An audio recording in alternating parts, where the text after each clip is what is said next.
पहली तस्वीर देखिए, ये आप देख रहे हैं कल अटारी चेक पोस्ट बंद किया गया। आज तस्वीर आ गई, अटारी चेक पोस्ट बंद कर दिया गया है। ये बागा अटारी वो रास्ता है जहां से पाकिस्तानी भारत में दाखिल होते हैं और भारत से पाकिस्तान जाने वाले इस रास्ते से जाते हैं। उस चेक पोस्ट को आज बंद कर दिया गया है। तो आतंकिस्तान पर पीएम मोदी ने जो स्ट्राइक की है वो एक एक कर मैं आपको बताऊं। 5 से 6 स्ट्राइक कल कर दी थी, आज सिर्फ पीएम मोदी ने जुबानी स्ट्राइक की है, जुबान से हमला किया। देखिए जरा कल की स्ट्राइक क्या। कल जो प्रधानमंत्री ने फैसले लिए, पहली स्ट्राइक पाकिस्तान पर मोदी ने 5 हमले किए हैं। पाकिस्तान के साथ 65 साल पुराना ये जो सिंधु जल समझौता ये स्थगित कर दिया। सीमा पार आतंकवाद का समर्थन रोकने तक ये स्थगित रहेगा। पाक से 3 युद्ध के दौरान भी ये समझौता नहीं स्थगित हुआ, सोचिए पहली बार हुआ है। दूसरी स्ट्राइक, अटारी वाघा चेकपोस्ट को तुरंत बंद किया गया। जो लोग चेकपोस्ट पार कर चुके हैं उन्हें 1 मई से पहले वापस जाना होगा। पंजाब के अटारी चेकपोस्ट से पाकिस्तानी वापस लौट रहे हैं। तीसरी स्ट्राइक, 48 घंटे में पाकिस्तानियों को भारत छोड़ने का आदेश है। पाक नागरिकों के लिए वीजा सेवा तत्काल प्रभाव से सस्पेंड है। सार्क वीजा छूट योजना के तहत भारत नहीं आ सकेंगे ऐसे लोग। पहले से जारी सभी वीजा रद्द होंगे।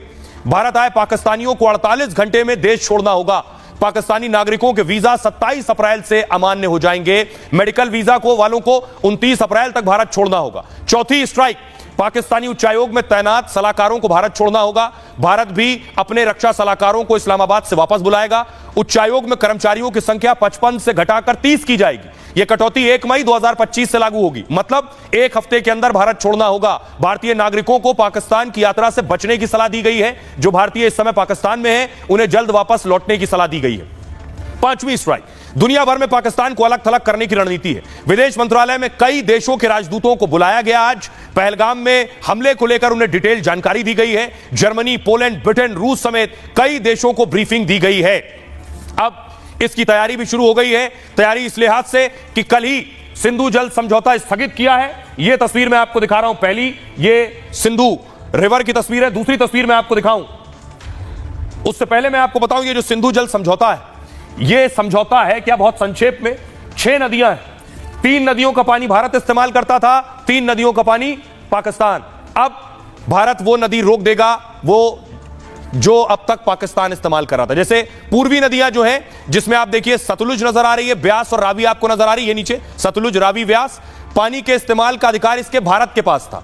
उधर देखिए जो आपको नजर आ रही है सिंधु, झेलम, चिनाब, काली पट्टी पर सफेद से लिखा है सिंधु, झेलम, चिनाब। ये 3 जो थी ये पश्चिमी नदियां हैं। इस पर भारत को बिजली और खेती का सीमित अधिकार था, लेकिन पाकिस्तान इसका ज्यादा इस्तेमाल करता था। तो अब इसका पानी भी भारत रोक देगा। और देखिए तस्वीर मैं आपको दिखाने जा रहा हूं, भारत ने पानी रोक दिया। उसकी तस्वीर देखिए, यह तस्वीर डैम की नजर आ रही है, पानी सूख गया है। फुल स्क्रीन लीजिए जरा, इस तस्वीर से आपको अंदाजा होगा असर होने लगा है पाकिस्तान में।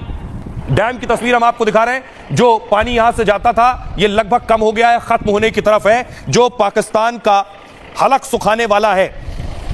अब देखिए कि आखिर यह है क्या सिंधु जल समझौता, जिसके बाद पाकिस्तान मान रहा है कि भारत ने उसके खिलाफ जंग छेड़ दी है। दरअसल सिंधु जल समझौता स्थगित होने से पाकिस्तान बहुत बेचैन है। 1960 में भारत पाकिस्तान के बीच यह समझौता हुआ था, 1960 में जवाहरलाल नेहरू के टाइम में। इसके बाद दोनों देशों के बीच 3 बार युद्ध हुए, लेकिन इससे समझौते पर कोई असर नहीं पड़ा। पहली बार मोदी सरकार ने समझौता स्थगित किया है। दोनों देशों की 6 नदियों का पानी बांटने को लेकर यह समझौता है। समझौते के तहत भारत को 3 पूर्वी नदियों का अधिकार मिला है। इसमें रावी, ब्यास, सतलुज के पानी का अधिकार भारत के पास है। पाकिस्तान को 3 पश्चिमी नदियों के इस्तेमाल की अनुमति है। इसमें सिंधु, झेलम और चिनाब पानी का इस्तेमाल पाक करता है। सिंधु समझौता स्थगित होने से पाकिस्तान में जल संकट शुरू हो गया। पाकिस्तान में खेती की 90% जमीन इन्हीं नदियों पर निर्भर है।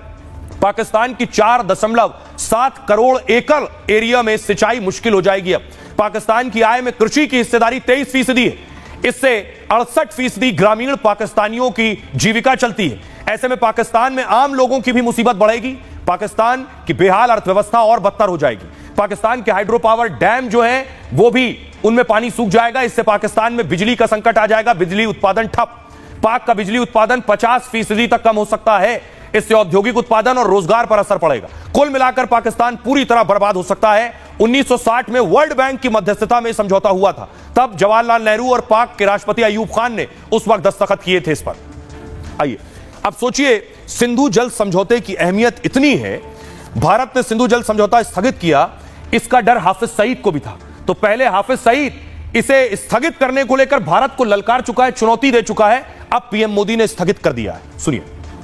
तू कहेगा कि पाकिस्तान का पानी रोकेंगे, कश्मीर के अंदर डैम बना के तुम पाकिस्तान के पानी को रोकोगे, पाकिस्तान की ज़राअत सनत का खात्मा करके, पाकिस्तान की मईशत तबाह करके, सी पैक के मंसूबे नाकाम करने के लिए तू बड़के मारेगा और तू चाहेगा हम चुप रहे।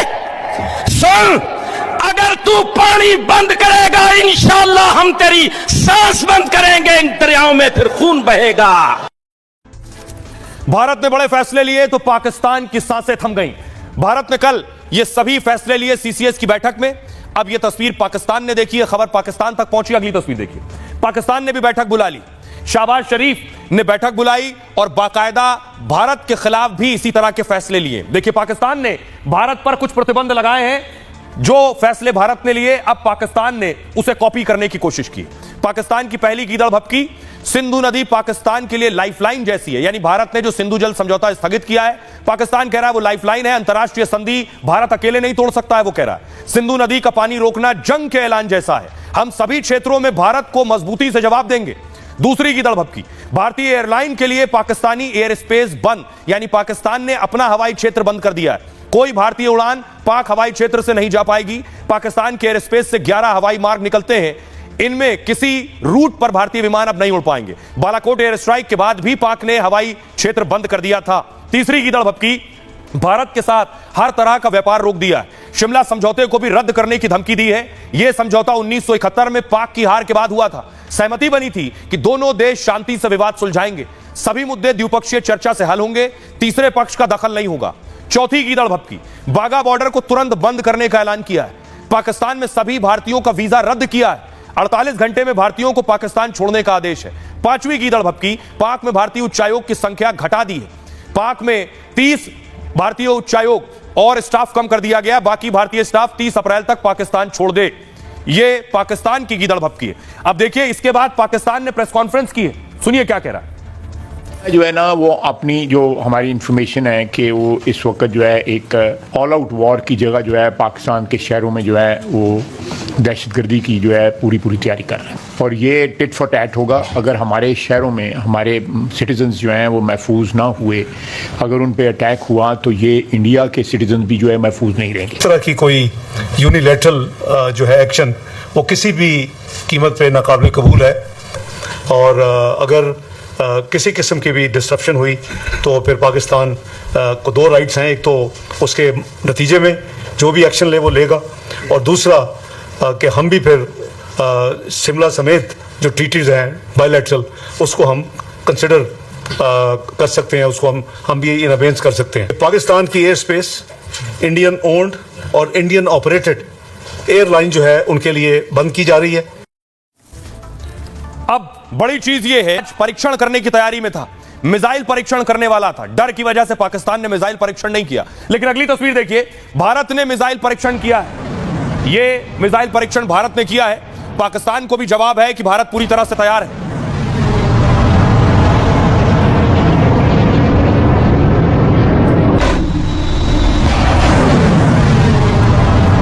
इस मिसाइल के बारे में मैं आपको बताऊं, इस स्थिति में जिस वक्त पाकिस्तान और भारत के बीच तनाव का स्तर यह है, तब यह हुआ। जिस समंदर में पाकिस्तान मिसाइल टेस्ट की तैयारी में था, उसी समंदर में भारत ने अपनी मिसाइल दाग दी। उसने डिस्ट्रॉयर यानी मिसाइल विध्वंसक का सफल परीक्षण किया है। अरब सागर में भारत ने यह परीक्षण युद्धपोत INS सूरत से किया। भारतीय नेवी ने सतह से हवा में मार करने वाली मिसाइल दागी। समंदर में तेजी से उड़ रहे टारगेट पर उसने सटीक हमला किया। स्वदेशी मिसाइल का यह परीक्षण पाकिस्तान को कड़ा पैगाम है। समुद्री सीमा पर हर हमले का जवाब देने में भारत सक्षम है। पाकिस्तान ने मिसाइल टेस्ट करने का ऐलान किया। 24-25 अप्रैल को कराची तट पर परीक्षण करने वाला। अरब सागर में कराची के पास नो फ्लाई जोन का ऐलान किया। दावा है कि पाक मिसाइल की रेंज 480 किलोमीटर।